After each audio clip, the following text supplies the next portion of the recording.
Continuamos con la clase número 2 del curso Introducción a la Programación en .NET. Hasta ahora lo único que vimos es el entorno de programación de Visual Studio. Vimos cómo ingresar datos por pantalla y cómo recuperarlo, como así también cómo mostrar estos datos en pantalla. Y vimos básicamente cómo declarar variables en nuestro programa. Lo que vamos a ver ahora es otro proyecto. Vamos a hacer un proyecto nuevo. Vamos a poner console 002. Decimos que si queremos guardar el anterior proyecto, el 001. Ahora tenemos el 002. Nuevamente tenemos nuestro proyecto vacío. Bien, acá hay un par de cositas que es importante mencionar, como por ejemplo el espacio de nombre. El espacio de nombre por defecto del proyecto es el nombre que hemos escogido en el proyecto. Esto. Si queremos cambiar eso, podemos hacer propiedad dentro del proyecto. Y acá tenemos default namespace. Con esto, nosotros podemos cambiar el espacio de nombre del trabajo. El espacio de nombre significa el ámbito de mi código fuente.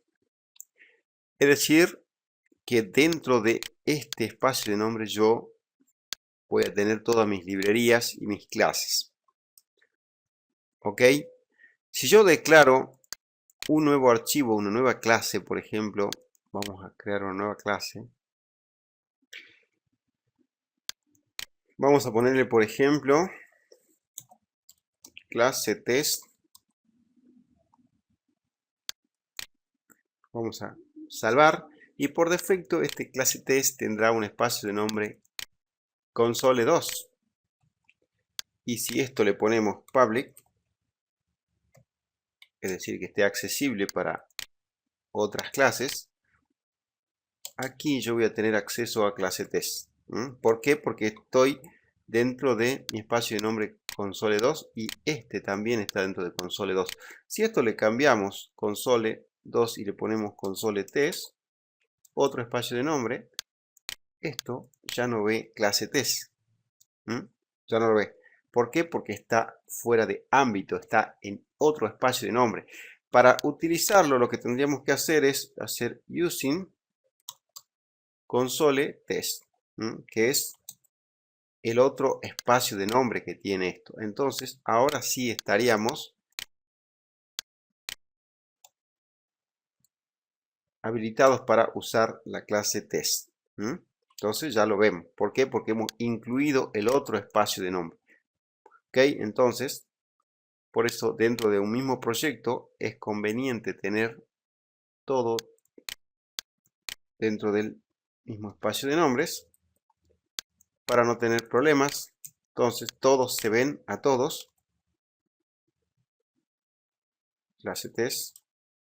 Ahí está, clase test. Lo podemos ver. Muy bien. Eso por un lado con el tema de espacio de nombres. Esta clase, como vemos, también tiene, bueno, un nombre. Es clase. Es un archivo. Y dentro de la clase podemos crearle atributos y métodos. Esta clase, que es el programa principal, es una clase especial que tiene el método main, que es lo primero que se va a disparar de la aplicación. Este es mi punto de partida de la aplicación. Entonces, todo lo que haga en esta aplicación primero arrancará por este método. Es el main. ¿Ok?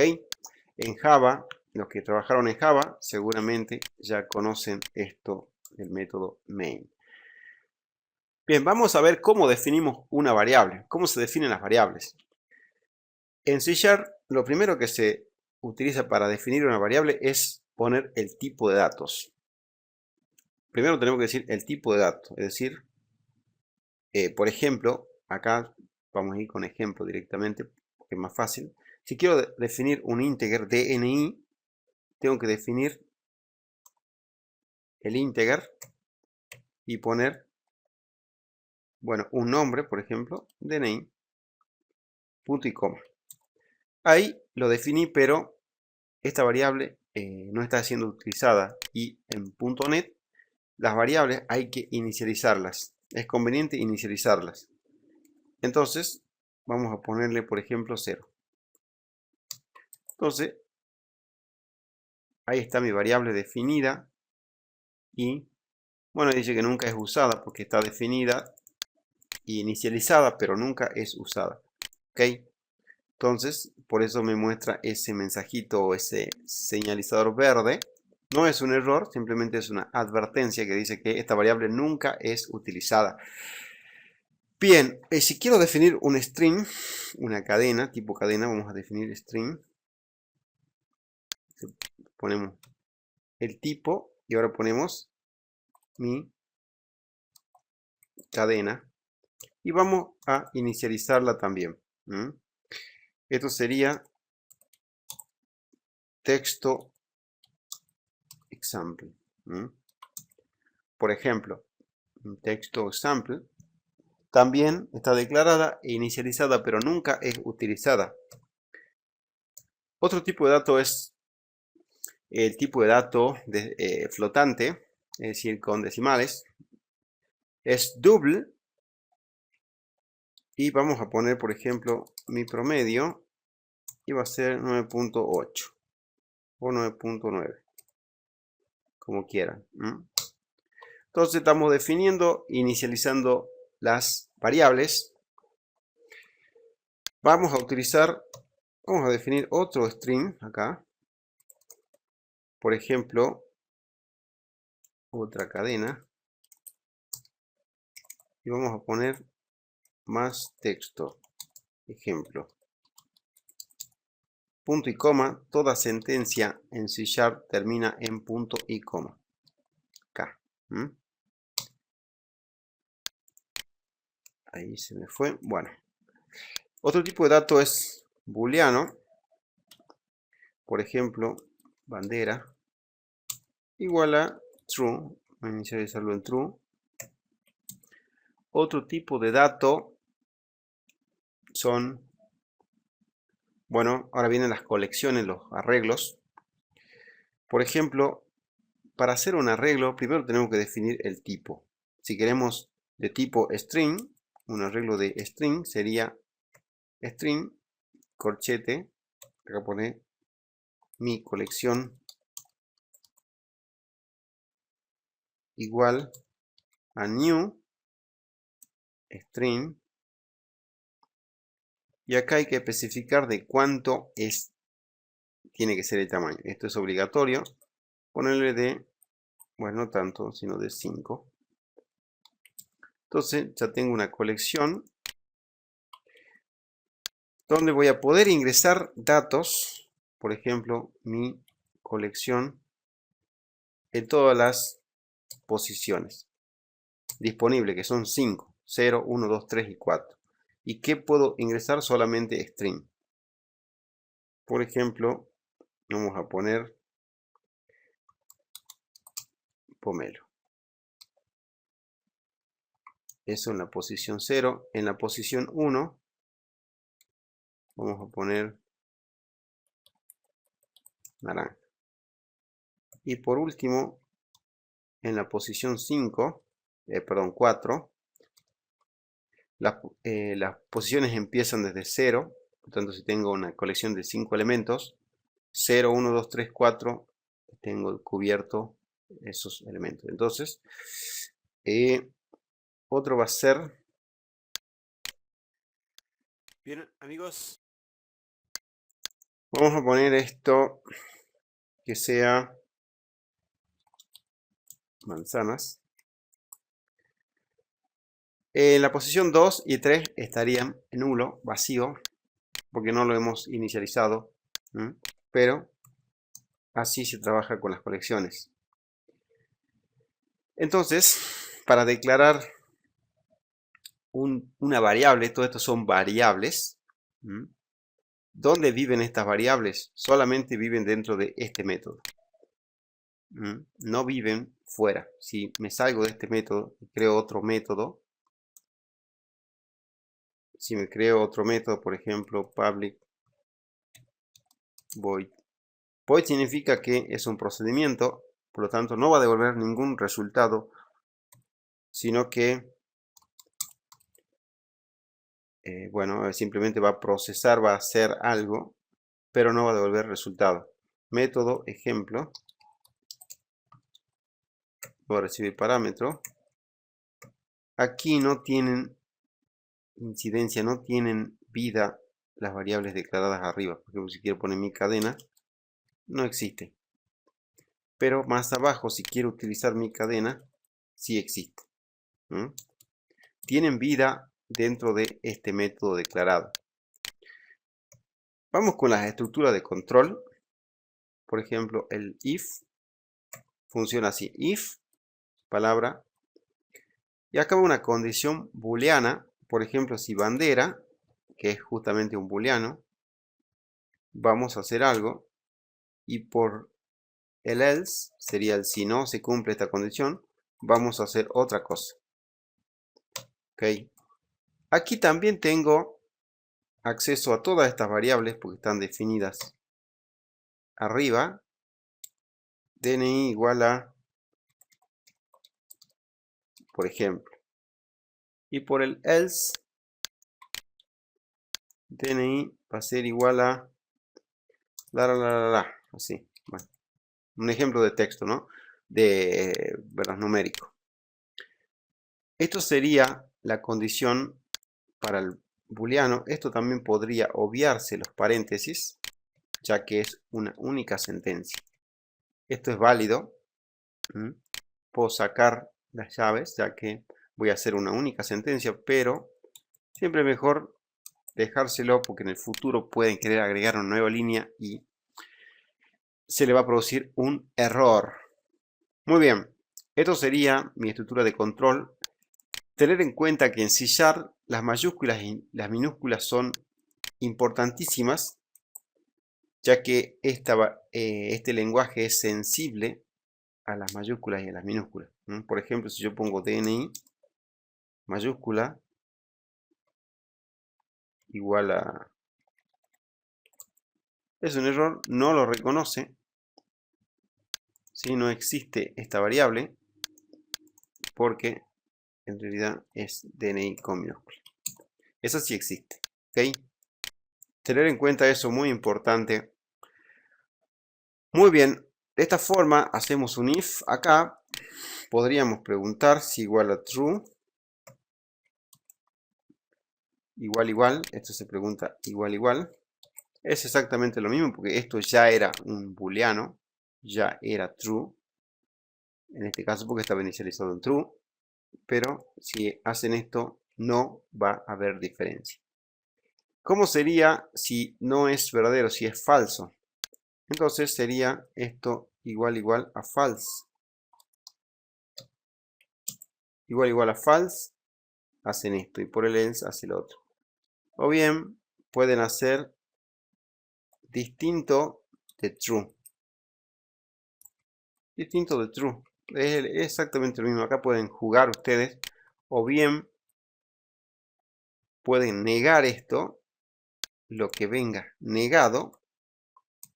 Y con este signo de admiración para abajo, de exclamación, estamos negando esta condición booleana. ¿Ok? Muy bien. Ahora lo que vamos a hacer es un poquito más con las cadenas. Vamos a... ¿Cómo se concatenan las cadenas? Bueno, por ejemplo, mi cadena va a ser igual a mi cadena, o sea, a lo que tenía más otra cadena, que es la otra variable que tengo definida ahí. Estas dos. Esta que está definida e inicializada aquí y esta. Entonces, en mi cadena se concatenaron estos dos valores. Por ejemplo, podemos poner un espacio acá. Damos un espacio y concatenamos. Con la suma se concatenan las cadenas. Y los números se concatenan también con... No se concatenan, se suman. Podría sumar integer más double o double más double. Podemos sumar de esta manera. Otra forma de definir una colección es usando la palabra reservada list. Y acá le decimos de qué tipo va a ser mi lista. Por ejemplo, ahora que sea de integer, vamos a poner mi lista de enteros. Vamos a poner un nombre más o menos claro. Va a ser igual a new list de integer. Fíjense que los tipos de datos que no son simples, como estos son datos simples, necesitan un constructor. Por ejemplo, las colecciones necesitan un constructor. Y la diferencia es de estos dos tipos de colecciones es que esta colección es fija a 5 elementos, en cambio esta es libre, es decir, es dinámica y puede crecer. Vamos a poner mi lista de enteros .add y acá me pide un integer. Vamos a poner 3 y cerramos. Y así podemos agregar la cantidad que queramos. Entonces ahí tenemos dos elementos dentro de mi lista de enteros. Si mi lista de enteros tiene propiedades como count, que me dice la cantidad de elementos que tengo. Y tiene muchas otras propiedades, como ejemplo contains, para saber si ya tengo un entero dentro de esta colección, si puedo buscar alguno en particular. Bueno, igual forma, esto también tiene su propiedad de longitud, para saber cuántos elementos o qué tamaño tiene esta colección. Muy bien, entonces, ahora lo que nos estaría faltando es mostrar en pantalla o recorrer los listados, por ejemplo. Vamos a recorrer un listado. ¿Cómo podemos recorrer los listados? Con for. Vamos a hacer for. La estructura del for es la siguiente. Definimos un integer, ponemos un índice, empieza en 0, punto y coma, mientras que i sea menor que, por ejemplo, mi lista, mi colección primero, la primera lista, punto length sea menor que la longitud, punto y coma, hacemos i más más, o sea, incrementamos el i y abrimos y cerramos llave. Acá estamos listos para recorrer esta colección. A través del índice i va a ir tomando cada uno de los elementos de mi colección y yo voy a definir acá, por ejemplo, string item, le voy a poner item, va a ser igual a mi colección de i. El i, primer valor que toma es el 0, entonces voy a tomar la posición 0, que en este caso es pomelo. Segundo elemento es naranja, tercero no tengo, cuarto no tengo y el quinto es manzana. ¿Sí? Nosotros podríamos mostrar en pantalla esto mismo haciendo esto. Console.writeLine y aquí ponemos, vamos a poner ítem 2.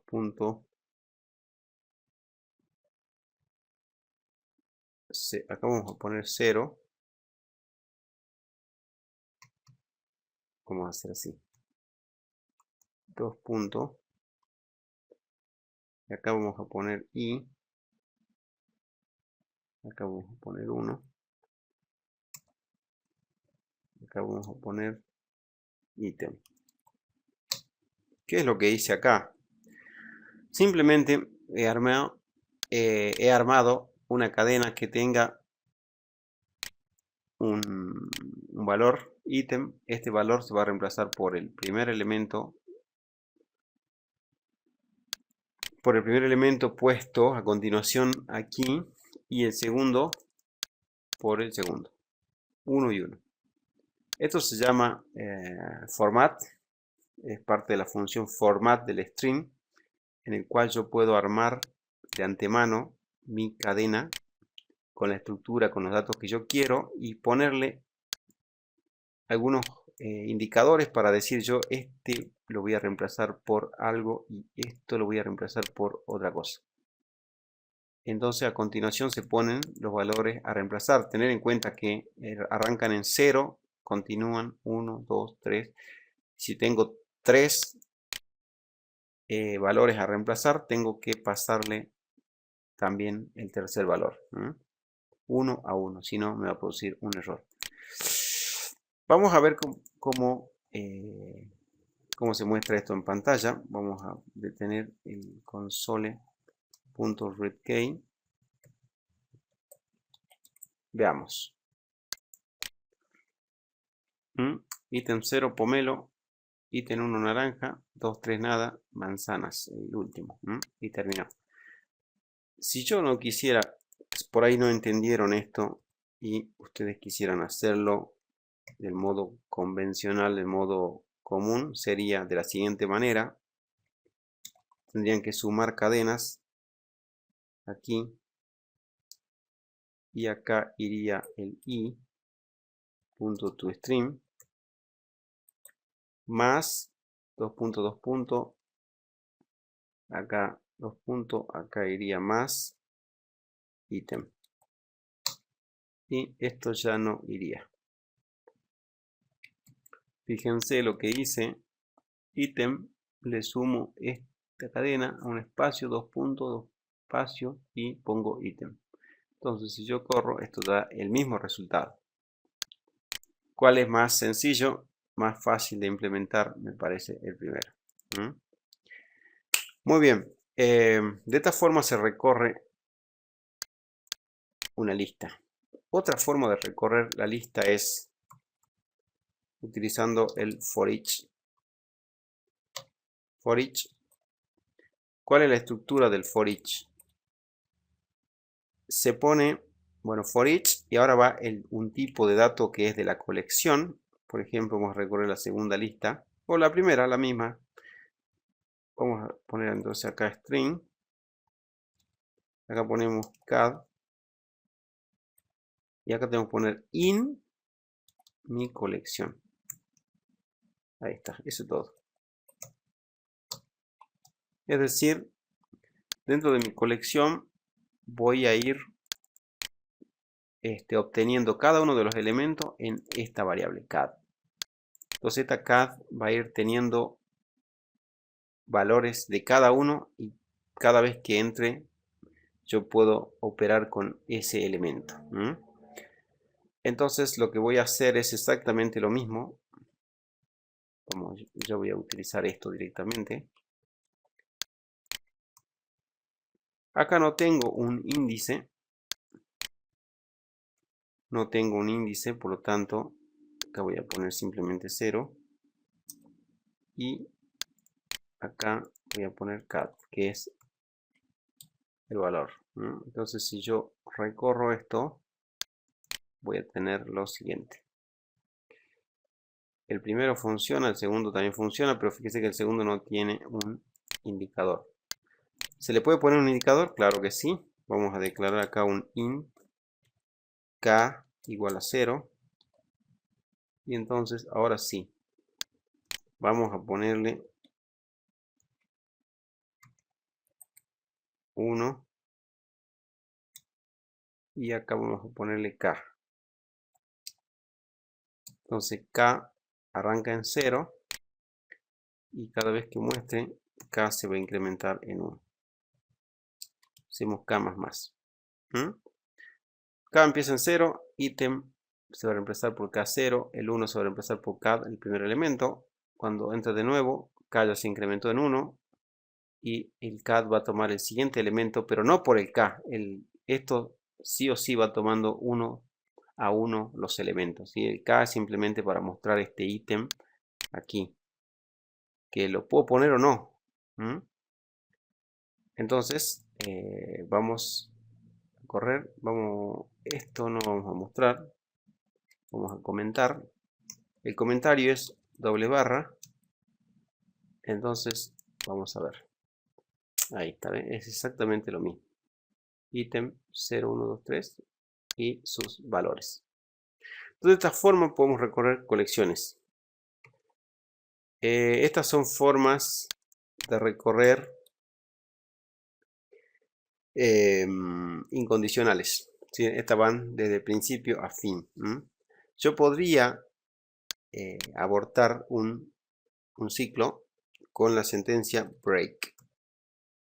En cualquier momento, en cualquier caso, cuando se cumpla una condición, yo podría romper el ciclo con break. Acá lo mismo. Y otra forma de recorrer, bueno, son los whiles. Los while, que es condicional, que bueno, es while, va a una condición, por ejemplo, K sea menor que mi colección punto length haga. K es 0000, pero acá se inicializó, por lo tanto este K no debería ser, sino debería ser un J. Para no tener problemas, vamos a declarar un int J igual a 0. Entonces, mientras que J sea menor que la longitud, hago. Y aquí puedo ir obteniendo elemento a elemento en base a este índice y operar con el mismo. O esto puede recorrer mediante una condición, otra condición. En fin, aquí vamos trabajando, pero estos son condicionales. Muy bien. Dicho esto, vamos a continuar con lo que son métodos y procedimientos. ¿Cuál es la diferencia entre un método y un procedimiento? Entonces, los métodos, los procedimientos y funciones son métodos, ¿sí? Se los llama métodos tanto a procedimientos y funciones. La diferencia entre procedimientos y funciones es que las funciones devuelven un valor, tienen que devolver un valor, y los procedimientos, por ende, no devuelven valor. Este es un ejemplo de procedimiento y en C# se utiliza la palabra void, significa que no va a devolver nada. Una función sería public y ahora iría el tipo de dato que devuelve esta función. Por ejemplo, si quiero que devuelva un tipo bool, sería bool. Y por ejemplo, validar entero. Una función validar entero va a recibir de parámetro int valor, un nombre de un parámetro. Acá me está tirando un error debido a que en la implementación no estoy devolviendo ningún valor. Si nos posicionamos, nos está diciendo que no todas las partes del código devuelven un valor. Entonces, lo que nos está faltando es un return, por ejemplo, true. Ahora ya no chilla porque ya estoy devolviendo un valor, pero esto no es correcto porque esto siempre va a devolver verdadero. Entonces nosotros deberíamos de hacer declararnos una variable bool tipo res, le pongamos res de nombre, de tipo booleano, y le pongamos true, por ejemplo. Y acá devolvamos res. Nuevamente esto funciona, pero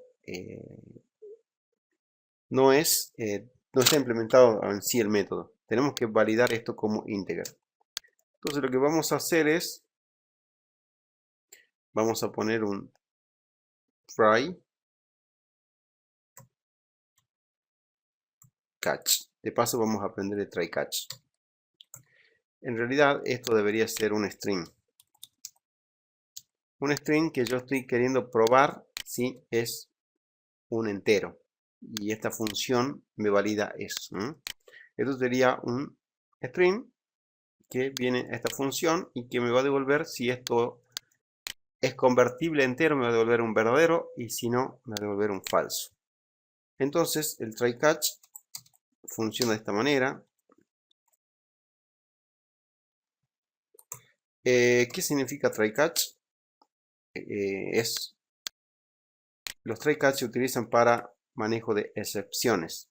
Cuando se produce un error, el try catch lo atrapa, el catch atrapa. Si acá intenta hacer una operación, si se produce un error, salta por el catch y aquí veo qué hacer. Yo decido qué hacer con ese error. Es importante que todos los métodos tengan un try catch. Por lo menos el método principal debería tener un try catch. Porque si se produciera un error en esta altura, me mostraría por Windows, por las ventanas de Windows, un error no amigable. Entonces es conveniente poner un try catch y nosotros mostrarle un mensaje apropiado para el usuario. Entonces lo que vamos a hacer es utilizar acá, por ejemplo, si yo tengo el código armado y necesito un try catch, entonces vamos a hacer botón derecho, esto que es envolver con, y acá elegimos con qué. Podemos envolver con un if, con un do, con un else, for each. Nosotros vamos a elegir try. Entonces try catch. Entonces me envolvió todo con un try catch. Exception, vamos a poner excepción y acá vamos a mostrar un mensaje console.writeLine.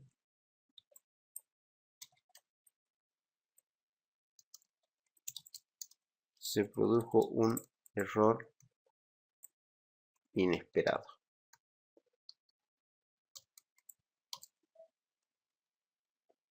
Y acá vamos a poner console.readKey para que quede mostrando ese mensaje, por ejemplo. Entonces aquí vamos a hacer convert to int 32. Vamos a poner valor. Si esta conversión es correcta, está perfecto, seguirá el código. Y si hubiese un error, vamos a poner res igual a false.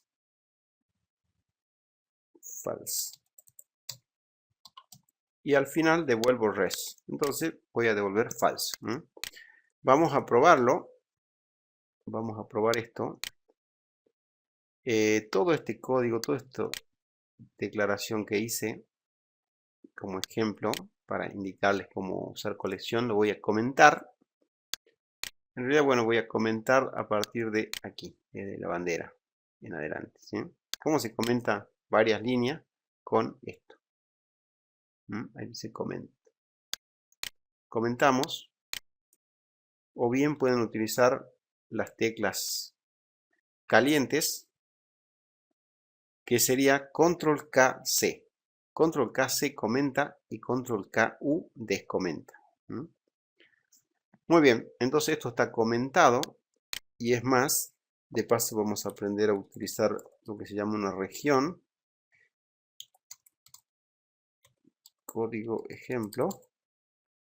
Vamos a poner en región. Fíjense, ¿para qué se utiliza la región? Simplemente para agrupar un fragmento de código. Pongo ahí y ahora puedo ocultar. Entonces tengo agrupado una sección de código. Muy útil para tener ordenado mi código. Entonces yo voy a hacer mi aplicacioncita ahora.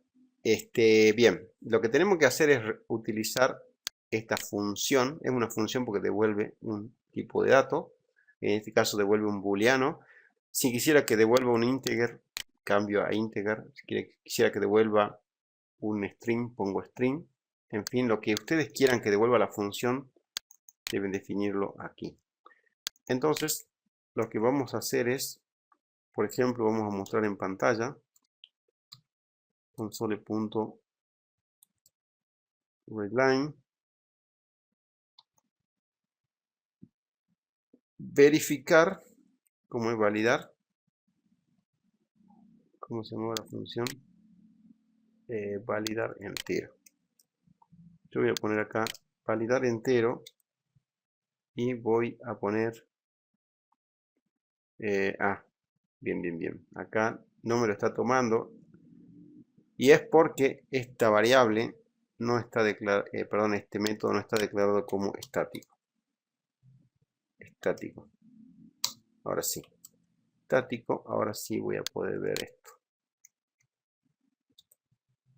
Recibe un string, por ejemplo, yo voy a poner a propósito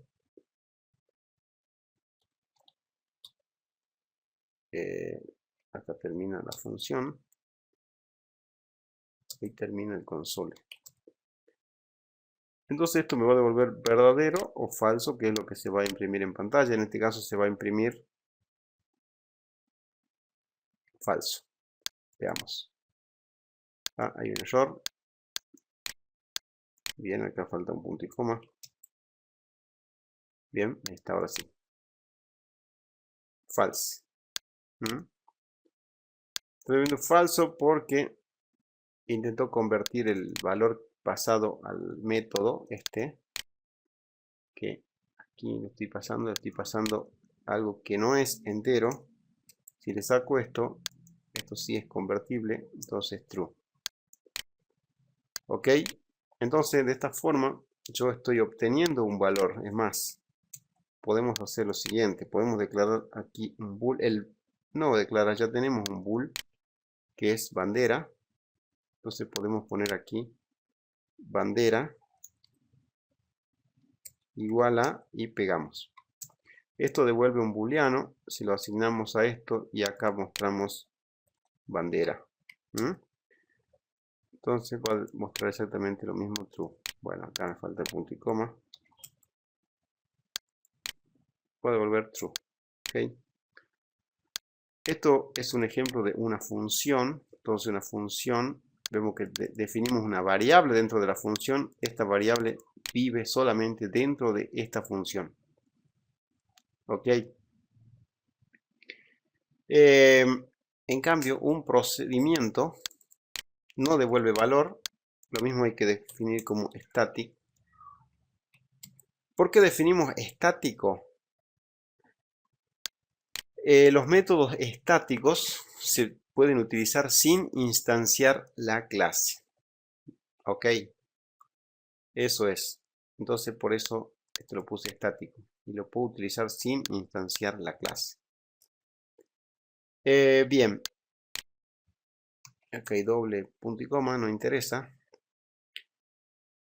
Ahora vamos entonces a hacer un procedimiento. El procedimiento lo vamos a llamar, bueno, método ejemplo que está acá. Y vamos a hacer que reciba de parámetro una colección, por ejemplo, una lista. No, la otra lista. Una lista de string. Lista, así. Recibe de parámetro una lista y vamos a llamarlo mostrar por pantalla. Mostrar por pantalla. La lista que le pasemos de parámetro va a mostrar por pantalla. ¿Ok? Entonces, esto lo vamos a reutilizar aquí. Esto ya no vamos a mostrar porque ya estaba el objetivo logrado. Mostrar por pantalla está esperando una lista y vamos a pasarle mi colección. Entonces, esta función vemos que lo aceptó perfecto. Esta función debería mostrar en pantalla toda la lista, pero ese código que muestra ya lo tenemos por acá. Por lo tanto, vamos a reutilizar esto. Control C, vamos a método, Control V, seleccionamos, Control K más U, decomenta todo y sacamos esto y utilizamos esto. Entonces, ahora esto es lista, acá va a ir lista, acá va a ir lista. Y listo, con esto debería de mostrar en pantalla. Ahí está. El procedimiento no devuelve valor no devuelve ningún valor, simplemente procesa y en este caso muestra en pantalla. Si yo le saco la palabra void, se produce un error. Porque no sabe que si es función o si es un procedimiento. Ok, entonces procedimiento void. Parámetro puede recibir cuantos quieran. Pueden poner separados por coma. Tipo y un nombre. Tipo y nombre de parámetro. La lista que quieran, esto lo mismo. Incluso puede no recibir ningún parámetro.